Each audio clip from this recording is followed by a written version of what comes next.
Aujourd'hui, c'est Corto Maltese de Juan Diaz-Canal et Ruben Palagero. C'est l'épisode 14, Equatoria aux éditions Casterman. Alors, déjà dans un premier temps, je ne vais pas vous faire l'affront de vous rappeler qui est Corto Maltese. On va directement passer au cœur du sujet. Donc, cette fois-ci, notre cher Corto Maltese se décide à aller chercher ce qu'il nomme le miroir de Saint-Jean. Il cherche le miroir de Saint-Jean. Il y a des fois, bon, moi je cherche mes clés, lui il décide de chercher le miroir de Saint-Jean. Mais c'est un peu ça, hein, Corto Maltese, hein, vous le connaissez, je pense que vous en avez déjà lu, c'est limite ça, hein, des fois, il se lance dans des aventures comme ça, ouais, voilà quoi.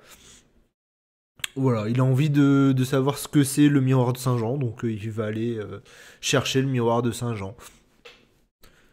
Ça lui, c'est limite, hein, c'est le genre de personnage, ce genre de choses, ça lui prend comme une envie de pisser. Mais bon, c'est pas un problème pour lui. Bref, donc pour ça, il est à la base à Venise, et donc, à Venise, il doit aller à Malte, mais Malte a un petit problème. Il y a une épidémie de choléra ou de... Ouais, c'est de choléra, hein. Attends, que je vérifie quand même, que je dise pas de conneries. Euh...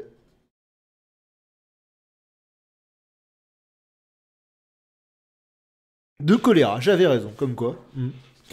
Donc une épidémie de choléra qui fait que finalement il va à Alexandrie. Alexandrie, il va rencontrer des gens qui vont le mettre sur la piste du miroir du prêtre de Saint-Jean. Et donc il va aller, pouf, directement Non, il va pas directement en Afrique. Qu'est-ce que je raconte, moi? C'est à Zanzibar. Bah si, Zanzibar, c'est l'Afrique. Donc il va à Zanzibar. Sachant qu'en Alexandrie, il a quand même rencontré quelqu'un d'assez connu. Et tout le long du truc, c'est un peu... Enfin, c'est une des... On l'a deux fois, cette blague, c'est assez marrant. Sinon, c'est pas très marrant, mais le fait qu'elle soit à répétition fait qu'elle est pas mal, en fait. Il rencontre le jeune Churchill. Voilà, on a le jeune Churchill dans la BD, c'est marrant. Parce que, évidemment, les deux fois on parle de Churchill, les deux personnages qui en parlent disent mais il ira jamais loin en politique cet homme-là. Donc voilà, quand on sait ce qu'il est devenu, ça fait sourire. Donc, je disais, après Alexandrie, c'est direction Zanzibar. À Zanzibar, il trouve le miroir de Saint-Jean. Enfin, ce qu'on lui dit être le miroir de Saint-Jean. Ce qui est pratique, hein. On est à la moitié on est même à peine à la moitié de la bande dessinée. Il trouve ce qu'il cherche. Mais vous connaissez Corto Maltese, il y a toujours un problème qui survient en cours de route. Et donc, une fois à Zanzibar, une fois qu'il a récupéré le miroir de Saint-Jean, la personne qui lui a donné le miroir de Saint-Jean lui demande d'aider la jeune, alors, Farida, voilà, je ne me rappelle jamais des prénoms, c'est horrible.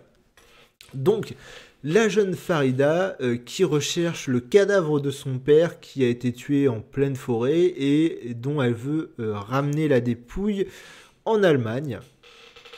Et donc, Corto Maltese ne pouvant rien refuser à une dame, l'accompagne dans cette aventure qui sera riche en rebondissements. Alors, après, les deux auteurs donc reprennent Corto Maltese d'Hugo Pratt et n'ont pas pris de risque à aucun moment.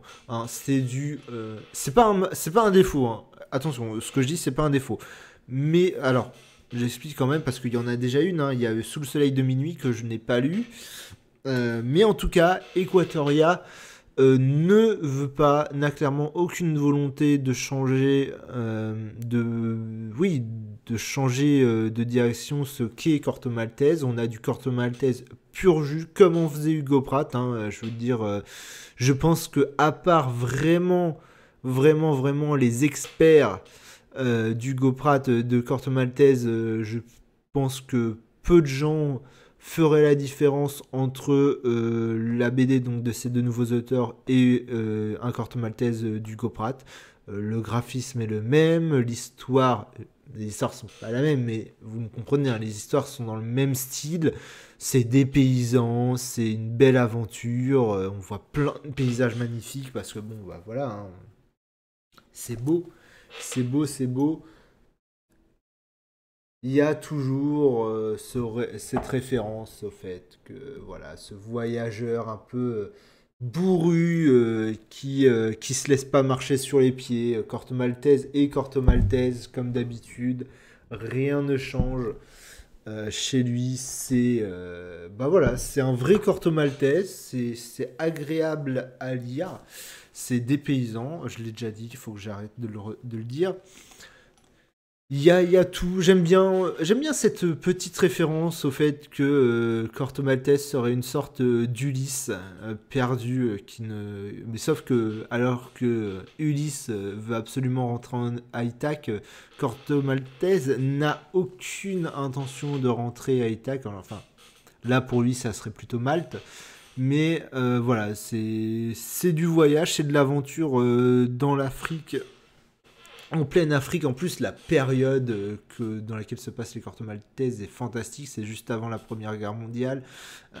C'est fantastique. Hein. C'est pas genre, waouh, c'est la meilleure période du monde. Hein. C'est l'une des pires périodes de l'humanité, l'avant Première Guerre mondiale, hein, en termes de ce qu'on faisait subir à un paquet de peuples. Mais ça reste une période ultra intéressante à traiter, quoi. Il y a plein de trucs à faire.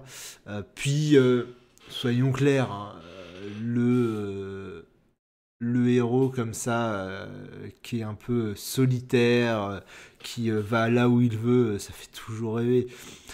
Donc voilà, un bon Corto Maltese que je vous recommande. Et en plus, alors ça je l'ai pas dit, je le dis à la fin.